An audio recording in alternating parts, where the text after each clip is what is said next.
So technically this is my ship now, so I decided to put a hoodie on. Do not judge me, they're comfy and I'm putting them on. My ship, my rules. It's still weird to say it's my ship. We need to go and find Liara, as far as I've looked into it. Actually, first I want to go speak to people. I want to see if Ashley has anything to say. Open! Poor Ashley. I kind of put her on the side. Not very good. Caden? No. Oh, hi, Doc.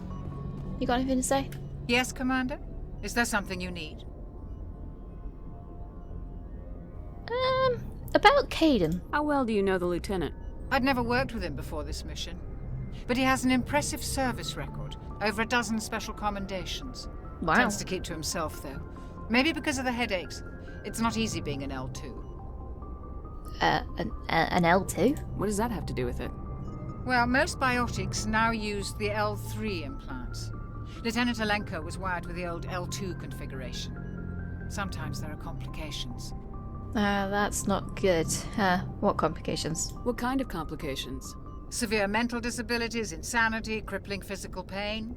There's a long list of horrific side effects. Caden's lucky. He just gets migraines. Well... Whoa, wait, what? Wow, Caden. Oh, you poor man. Nothing, never mind. I should go. Goodbye, Commander. I should go give Caden a hug. Oh, that can't be nice. Right. Caden, Ashley. Where's Ashley and Caden? Oh, I found Garrus. Hey, what you doing? Thanks for bringing me on board, Commander. I knew working with the Spectre would be better than life at CSEC. You're welcome. But you knew? Have you worked with the Spectre before? Well, no, but I know what they're like. Spectres make their own rules. You're free to handle things your way. At CSEC, you're buried by rules. The damn bureaucrats are always on your back. I can imagine that. I'd be a little bit irritated. I mean, politics. It's true. Being a Spectre does have its advantages. Exactly my point. If I'm trying to take down a suspect, it shouldn't matter how I do it, as long as I do it. But CSEC wants it done their way. Protocol and procedure come first. That's why I left. That was your reason? So The you only just reason? quit because you didn't like the way they do things. There's more to it than that. It didn't start out bad, but as I rose in ranks, I got saddled with more and more red tape. CSEC's handling of Saren was typical. I just couldn't take it anymore. I hate leaving. It's a tough decision, I can imagine. I hope you made the right choice. I'd hate for you to regret it later. Well, that's sort of why I teamed up with you. It's a chance for me to get off the Citadel, see how things are done outside CSEC. Either way, I plan to make the most of this. And without CSEC headquarters looking over my shoulder, well, maybe I can get the job done my way for a change. Sounds good to me, but just be careful on how you do things, okay? I do have a set of rules. Actually, scratch that, I don't. Just go for it. As long as you do your job well, you're free to go about your business as you see fit. Thank you, Commander. Don't make me regret saying that, okay? Ashley! My girl! Commander? How are you doing? What's your opinion of the last mission? Kinda wish you'd got there sooner, Commander. No offense, I appreciate the rescue. I just wish... That we'd save your unit? You wish we'd been able to save the rest of your unit. Yes, ma'am. If I had been more alert, we wouldn't have been cut down by an ambush. Ashley, in all honesty, you couldn't have known. There's no way you could have predicted it and saved your crew in time. Don't blame yourself. The Geth are perfect ambushers. They don't move, they don't make noise, they don't even breathe. They have flashlight heads, ma'am. I'll make sure it doesn't happen again. Can we talk? Do you have a few minutes to talk? One-on-one? I'm sorry, Commander. I need to get my duties squared away. I wouldn't mind talking more later, though. Alright, sounds good. Dismissed, Chief. Ma'am.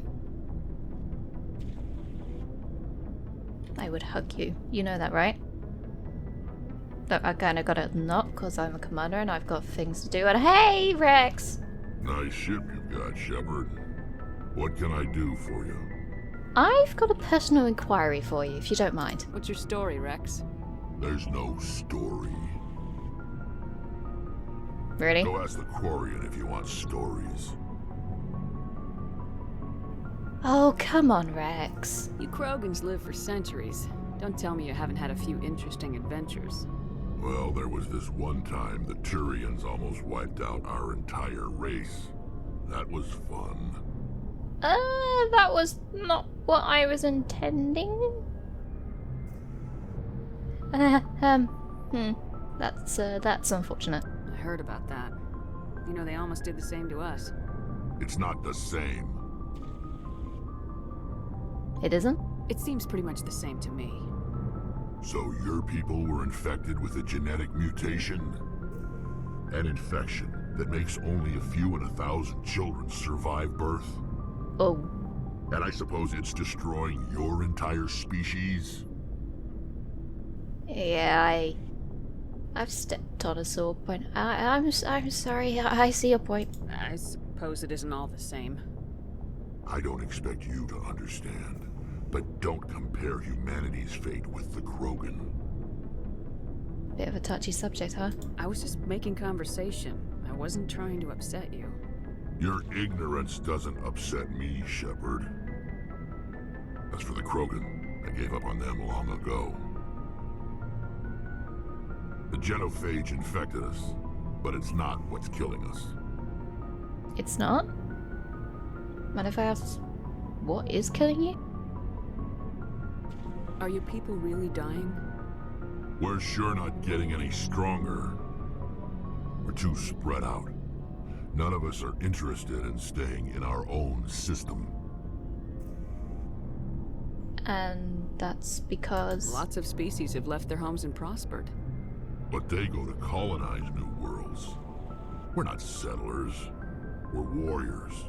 We want to fight. So we leave. Hire ourselves out. And most of us never go back. I wonder why. The genophage, by the way. What can you tell me about the genophage? Ask the Solarians if you want details. They made it. All I know, it makes breeding nearly impossible. Thousands die in stillbirth, and most never get that far. Every Krogan is infected, every one. And no one's rushing to find a cure. Wait. No one's rushing to find a cure to potentially save your species from going extinct. What? Why don't the Krogan try to find a cure? When was the last time you saw a Krogan scientist? Fair point. You ask a Krogan, would he rather find a cure for the genophage or fight for credits? He'll choose fighting every time. It's just who we are, Shepard. I can't change that. Nobody can. I see. So long, Rex. Shepard. Why do I feel like I'm gonna be hugging absolutely every single one of my crewmates? Seriously. I'm going to at this rate. I need to find... Caden. Where's my Caden boy? Oh, Tali! Hey, Tali. Your ship's amazing, Shepard. I've never seen a drive core like this before. I can't believe you were able to fit it into a ship this small. I'm starting to understand why you humans have been so successful. I had no idea Alliance vessels were so advanced. Normally they're not, I'm pretty sure. The Normandy's a prototype, cutting-edge technology. A month ago, I was patching a makeshift fuel line into a converted tug ship in the flotilla. Now, I'm sitting on board one of the most advanced vessels in Citadel space. I have to thank you again for bringing me along. Traveling on a vessel like this is a dream come true for me. You're welcome, Tali. You're into ships? I had no idea you found ship technology so interesting. It comes with being a Quarian. The migrant fleet is the key to the survival of my people. Ships are our most valuable resource. But we don't have anything like this. We make do with cast-offs and second-hand equipment. We just try to keep them running for as long as we can. Some of the fleet's larger vessels date all the way back to our original flight from the Geth. Wait, really? That was 300 years ago. I can't believe your fleet's still using ships that are 3 centuries old. They're constantly being repaired, modified, and refitted. They aren't pretty, but they work. Mostly. We've tried to make ourselves as independent as possible on the flotilla, grow our own food, mine, and process our own fuel. But some things we just can't make on our own. A patch to maintain the hull integrity requires raw materials we just don't have. That's why our pilgrimages are so important. So you fetched the acquired materials on your pilgrimages? That's kind of cool. I want to know more about the pilgrimage. When my people reach maturity, we leave our birth ships and seek acceptance with a new crew. It's necessary to maintain genetic diversity among the fleet. But no ship wants to accept someone who will be a burden on them. So, to prove our worth, we embark on a pilgrimage. We set out alone, leaving the flotilla and our families behind us. We only return once we have found something of value we can bring back to the fleet. This is presented as a gift to the captain of the respective ship we wish to join. If the gift is accepted, we are welcomed into the crew. Do they always accept? Can a captain choose to reject the gift? That doesn't happen often. Most captains are eager to increase the size of their crew. It increases their own standing in our society. Yeah, okay. Even when the gift is not particularly valuable, the captain usually accepts it out of a sense of tradition.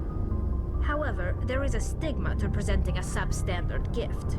It's not the best way to make a good impression on a new community. Most pilgrims don't return until they find something worthwhile. Okay, so it's... Okay, that's kind of... okay. But, in all honesty, your pilgrimage sounds really dangerous. I mean, for the first time being out away from your flotilla, in a space where you entirely don't really know much. Sounds dangerous. I can't believe they just send you off alone. It's not like they just cast us out. Before we leave, we are given lessons in how to survive outside the flotilla, and given gifts to help us on our journey. We also receive implants to fight off sickness and disease. Generations of living in an isolated and highly controlled environment have left our immune systems weaker than most. By the time we leave the fleet, we are well equipped for the pilgrimage. This is a rite of passage for all Quarians. If it were dangerous, our numbers would suffer. Virtually every pilgrimage ends with a triumphant return and the ritual presentation of the gift to one of the fleet's captains. So you are actually kind of prepared for them. Okay. Just seemed a little bit odd at first, but now that you said that, it's okay, makes kind of more sense. Mind if we change topics? I want to talk about something else. Like what? Tell me of the Quarians. Tell me about your people. Our lives aren't easy. Resources are scarce, and we are constantly on the move. Everything we do must in some way contribute to the continuation of the migrant fleet. There are 17 million Quarians in the flotilla, and each of us relies on the others for survival. The bonds among my people are strong. Unfortunately, we have had to surrender many of the freedoms and civil liberties other species take for granted. Like what? What kind of freedoms? Well, it's illegal for parents to have more than one child. If our population grows too much, it would strain our resources to their breaking point. Of course, we also can't allow our numbers to become too few. If our population is in decline, the rule against single births is temporarily repealed. In extreme cases of population decline, incentives are even offered to encourage multiple births, though the Conclave hasn't had to take such measures in nearly a century. The Conclave? Wait, so the Conclave control... I guess they're the top people. That's your government. The Conclave is our civilian branch of government. Each ship can elect a representative to serve on the Conclave and make decisions that affect the fleet as a whole. On matters that affect an individual ship, however, the captain has the final say. It's a tradition that dates back to the early days, when the fleet was governed by martial law. Fortunately, most captains nowadays are smart enough to have an elected council from their crew to give them advice and guidance.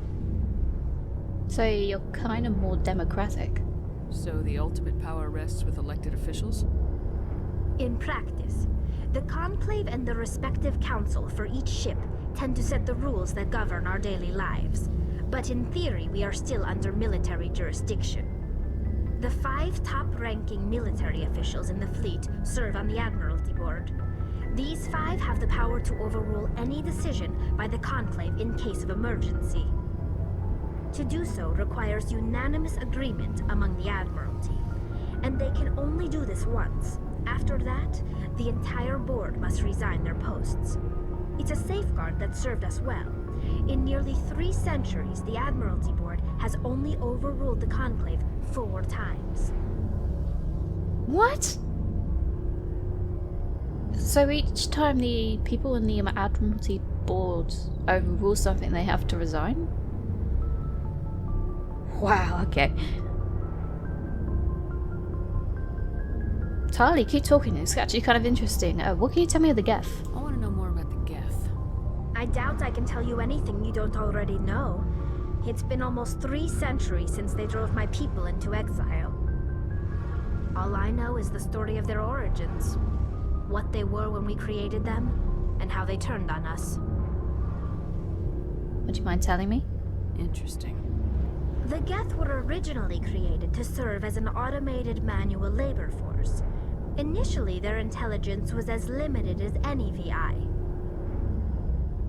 Over time, we made small modifications to their programming to allow them to perform more varied and complex tasks, bringing them closer and closer to true AI status. Isn't it illegal though? AI research, that is? How come the council didn't step in and stop you? This wasn't true AI research. We may have been skirting the bounds of the law, but we never did anything that was actually illegal. The changes were so insignificant, so gradual, that we were able to control them. Or so we thought. But one thing we underestimated was the power of the neural network. 1 million Geth thinking simultaneously created an inherently unstable matrix. Ouch. That is a lot of Geth. The neural network? So the Geth share brain power? Many of the Geth's logic systems were designed to work in concert with other nearby Geth. Basically, the more of them you have in a group, the smarter they are. Oh, that's not good. So they're like a hive mind then. So there's some sort of group consciousness. No, nothing like that. They cannot share sensory data or information. Their programming cannot handle that much simultaneous input. Each Geth maintains an individual awareness and identity. The neural network only operates on a process-based level. It's basically the synthetic equivalent of a subconscious. But when they're in close proximity, they can coordinate low-level functional processes, freeing up more capacity for original or independent thought.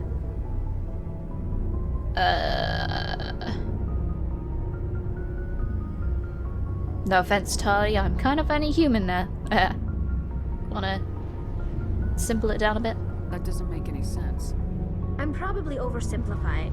The Geth are incredibly advanced and complex creations. All you need to know is that they get smarter when they gather in large numbers. As we built more and more Geth, their effective intelligence became more sophisticated, more abstract. One day, a Geth began to ask its Quarian overseer questions about the nature of its existence. Am I alive? Why am I here? What is my purpose? As as you can imagine, this caused a near panic among my people.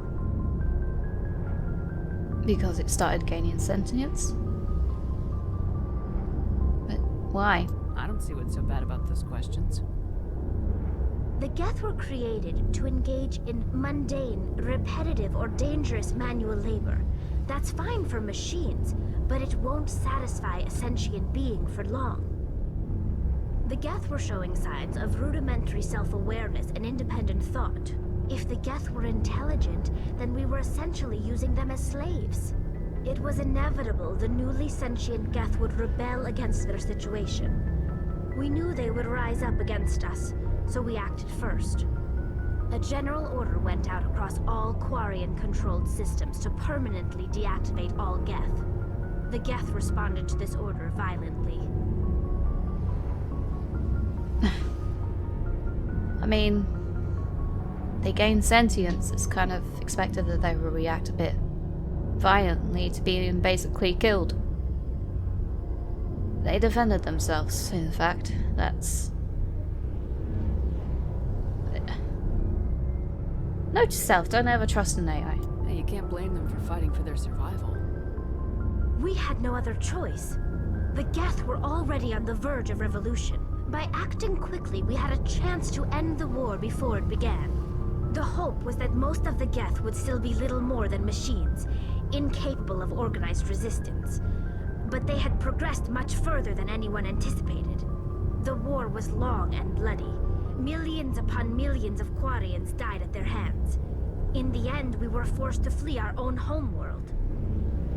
We feared the Geth would pursue us, but they never came beyond the Veil. Now we drift through space, exile, searching for a way to reclaim what was once ours. I want to say it serves you right, but at the same time, not. Right? That they did defend themselves. It's hard to feel sorry for you. Your ancestors tried to wipe out another species. We made a mistake when we created the Geth in the first place, but we did not make a mistake when we went to war against them. If we had not acted, they would have wiped us out. They're a synthetic life form. They have no use for organics. None. Why do you think they cut themselves off from the rest of the galaxy? Why do you think they've killed every organic being who's ever tried to contact them? Not everyone, actually. I mean, there's Saren. They didn't kill Saren. What does that tell you? The Geth are not innocent victims in all this. They're the enemy. They want to destroy us. Not just the Quarians. All organic life. That's why they've joined up with Saren. And that's why we have to stop him. Alright, you have a point. I'm sorry, that was probably a touchy subject. I'll leave you be, Tali. I should go. See you later. I probably made her angry, didn't I? This place is cool. Let's look at that thing. Ooh, goosebumps. Adams? Hey, Commander, you know that Quarian, Tali? She's been spending all her time down here asking me about our engines. She just loves our ship, it's fine. Is she bothering I'll you? tell her to leave you alone. What? No, she's amazing. I wish my guys were half as smart as she is. Give her a month on board and she'll know more about our engines than I do. She's got a real knack for technology, that one. I can see why you wanted her to come along. She's useful, that's why.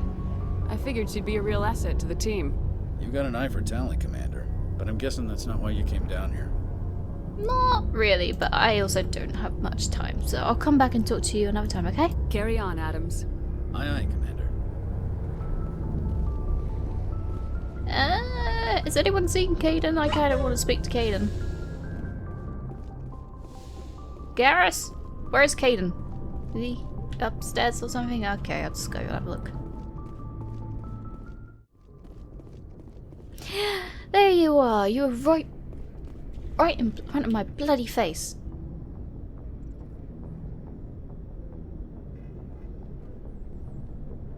Anything you need, Commander? Tactical appraisal? What's your opinion on the last mission? I don't see how we could have done things any better. At least not without getting to Eden Prime sooner. And we were on the scene faster than any other Alliance ship could have been. Probably. Actually, I'm looking for a personal input. Just trying to get a sense of where the crew's at. Thoughts? I've wasted enough of your time for now, Commander. We'll have time for personal debriefings later. Alright, Gil. We'll talk another time, Lieutenant. Commander? He's the only one who didn't want to talk that much. Oh, these are the pods. Is anyone asleep? No. Aww, I wanted to say wakey wakey.